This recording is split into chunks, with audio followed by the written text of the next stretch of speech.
Hello boys and girls, welcome back to Mr Mousey Beyond the Silver Sea, an adventure. So we're on to chapter 33. So they've jumped into this picture and disappeared. What's happened? Well, let's see what happens next. Chapter 33, Revenge. What do you mean there's no one there? Get out of my way! The soldiers stood aside. They had gone in after the dogs had returned, the fight out of them, and nothing to show for it. The soldiers found the room empty and had reported it to the commander standing outside. He now stepped over the doorway and looked around the room. The place was a shambles. Smashed glass lay about, mixed with wood splinters, and a picture lay on the wooden floor. He had no explanation for it, and it angered him. It couldn't be. He himself saw figures, at least two of which were not men, run into the very room in which he now stood. There was no other way out. He was completely at a loss. It was at that very moment that the three dragons charged out of the cover of the shadows. Like wolves among sheep, they looked and saw fear, and it smelled good. A cry of despair went up from men who seconds before imagined themselves to be in control. Now they found themselves in a living nightmare as the three awesome creatures burst into their midst. They did all they could do. They fled screaming. Flames roared from blackened throats as the dragons scorched all before them. Inside the stone house, the commander heard, and his heart quailed. Eventually, many days later, some survivors of the forest returned to the city. Most were never the same again. Those who recovered told a tale that in its telling ensured no Discali ever again ventured further north than the walls of Discalador. For years, a blackened area of the Forest of Darkness told its own story, but none ever visited to hear, and all that remained was the charred remains of a little stone house by a cliff. Sergeant Hack, well, he did not dare to see if the commander of the army would return, and he slipped away one night and was seen leaving the south gate of the city under cover of darkness. It was the last he was ever seen again. Chapter 34, Reunions. The first sensation was of falling, the second of wind and light. The last was the impression of the ground coming up fast below them, and lastly a thump as he and Mr Rabbit stopped falling and hit the ground. It wasn't as painful as it should have been, and Mr Mousey found he was able to stand up. He looked around and gaped. "Mr Rabbit, are you okay?" The rabbit was lying on his back, his eyes open. "Okay? Am I okay? Can I be dead and okay?" "Well, I'm fairly sure you're not dead, and I'm really hoping you are okay." Mr Rabbit sat up. "Well, I might be alive," he admitted, "but not by much." "Is this the inside of a dog's stomach?" Mr Mousey looked around. "Nope, I'm fairly sure not." Mr Rabbit stood up. "Heaven then."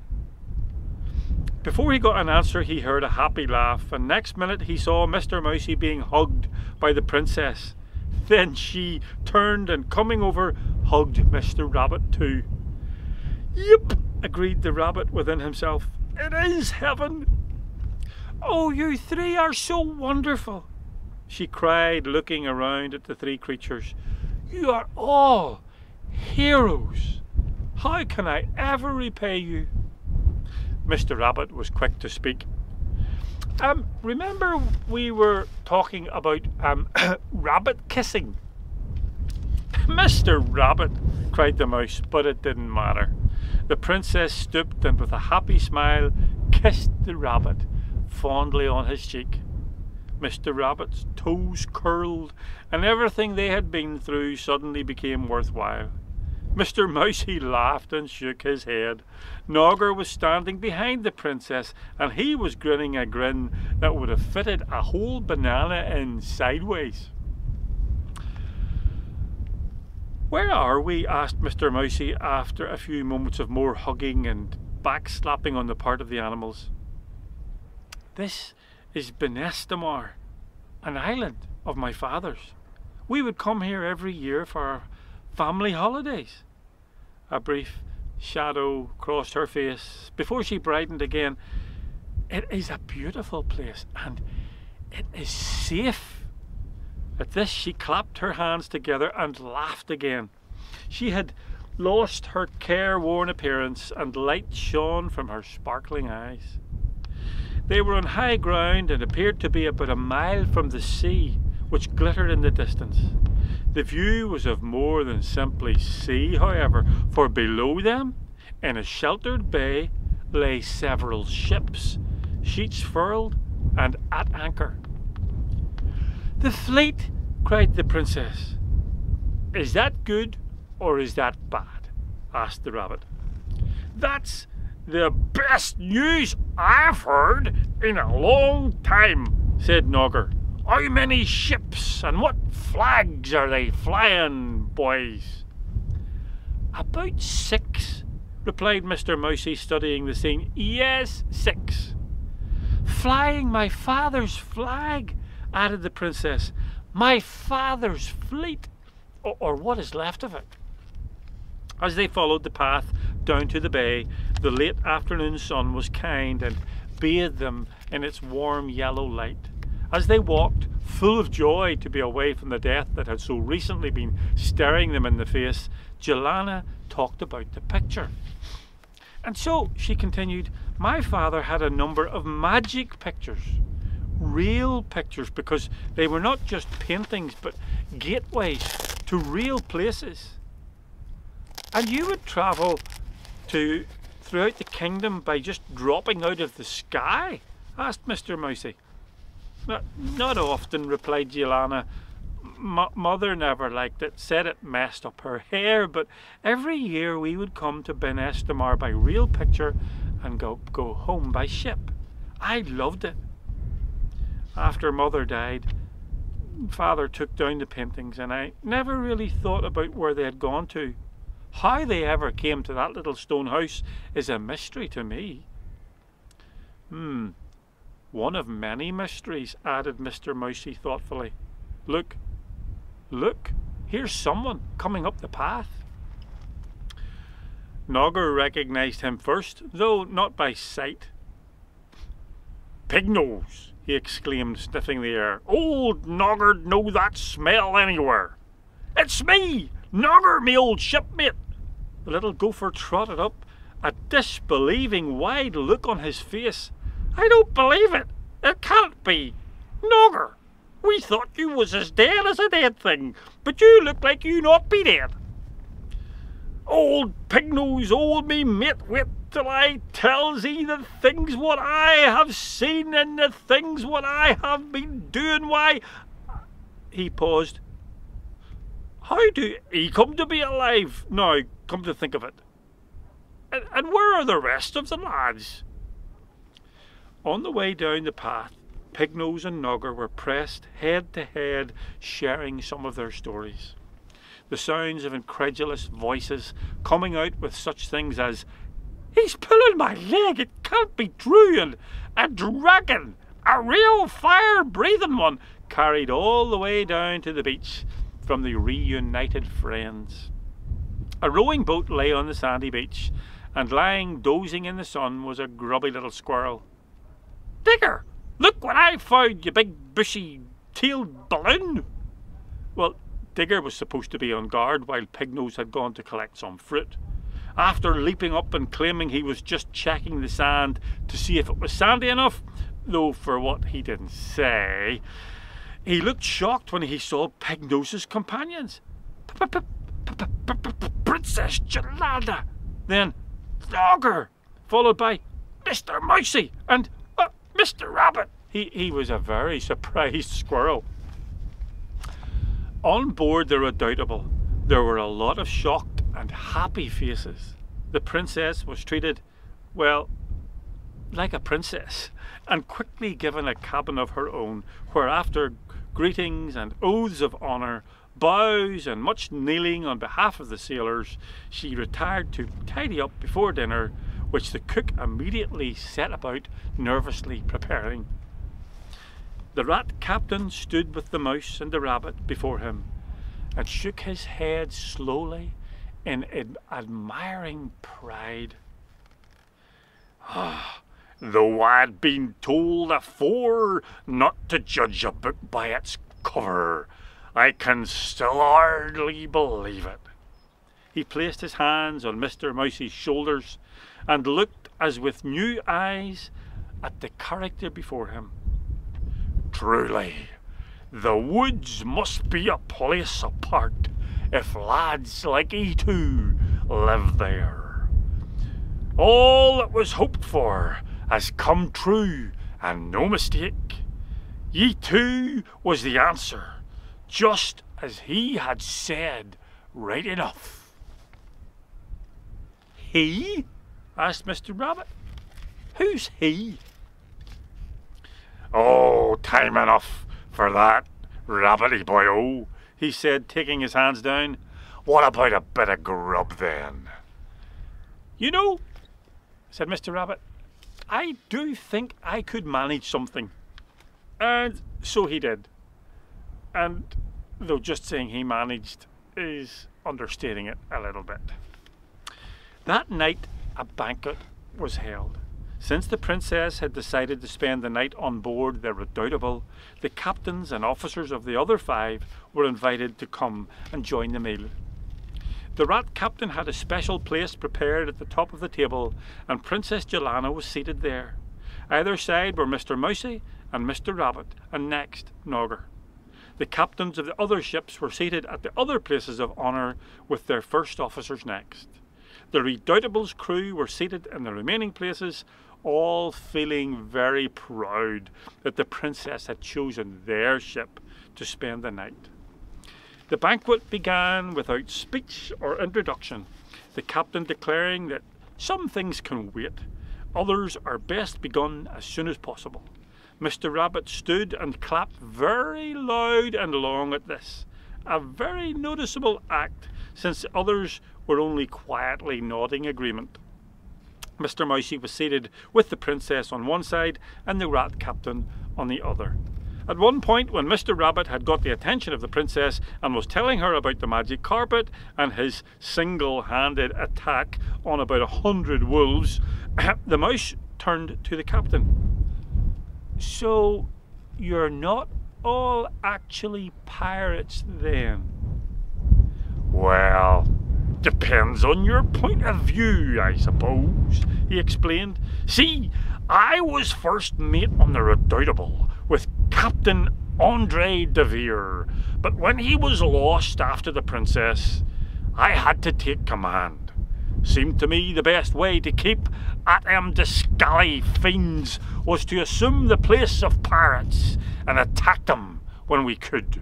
That way they had no way of knowing who it was they were up against, and when we disappeared after an attack, they'd not guess where we would go. Why not? Asked Mr. Mousey. 'Cause we was pirates, is why not.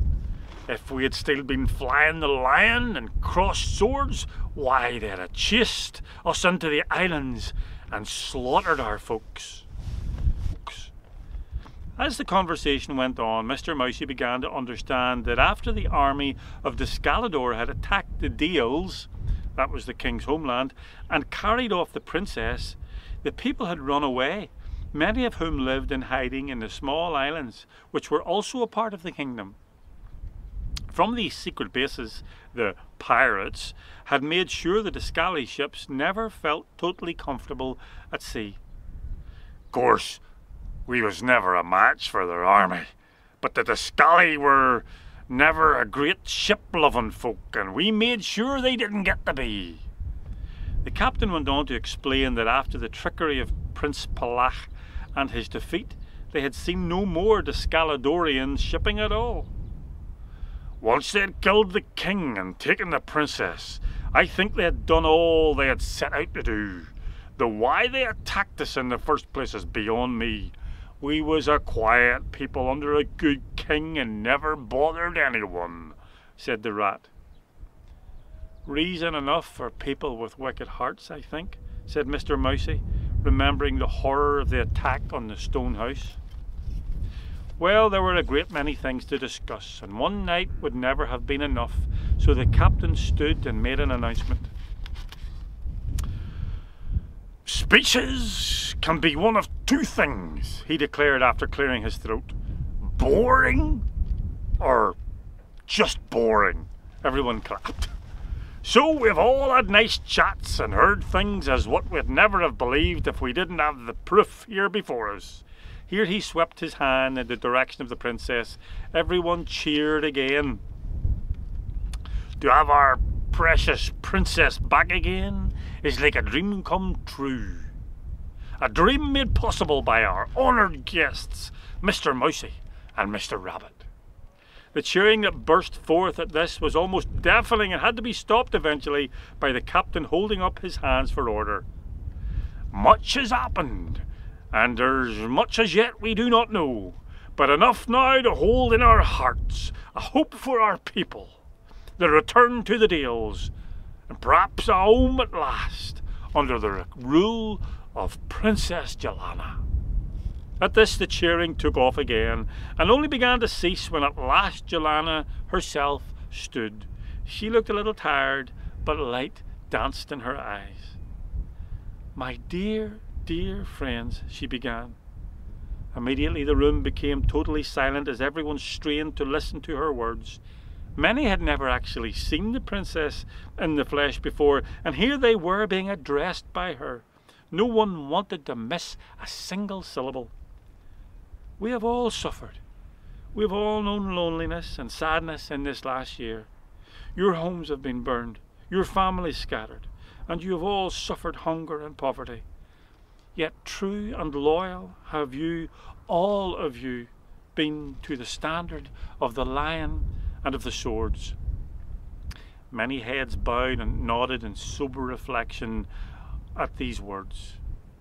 Only this night have I learned of brave attempts that were made to rescue me and failed in the forest of darkness or at the cruel hands of Discali soldiers. These men shall never be forgotten.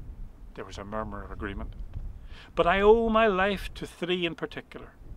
One of our own, whom I shall from henceforth call Sir Nogger. Gasps of pride and admiration. And two of whom I was promised would come, even in my imprisonment, from a land far away, whose name shall be kept secret in our hearts. They came, and even when they knew not their goal, they still pressed on, even where others had failed. Their names shall ever be remembered as valiant and true, loyal and brave, heroes and friends, Mr. Mousey and Mr. Rabbit. As she beckoned for the two to stand, and though they both felt embarrassed and unworthy, for her they stood. As one man the entire room stood to their feet, and drawing their swords and cutlasses above their heads, cried out, Valiant and true, loyal and brave, heroes and friends forever. 4 or 5 times they all repeated the words, the volume increasing until at the end the words somehow embedded themselves in the very woodwork of the ship.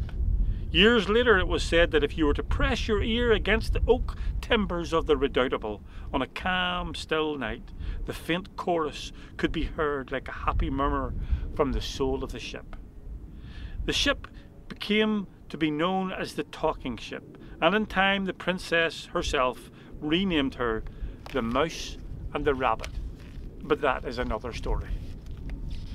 Tiredness on the faces of the adventurers eventually encouraged the rat captain to bid all a good night, and as he escorted the other captains and officers off the ship, the princess and her rescuers retired to their cabins and to bed. Well, that's all we'll read for now. We haven't actually finished chapter 34. We'll finish that later and go on to the next chapter. Hope you enjoyed that. Great to see the starting of a happy end. And you all take care, boys and girls, and until next time, God bless.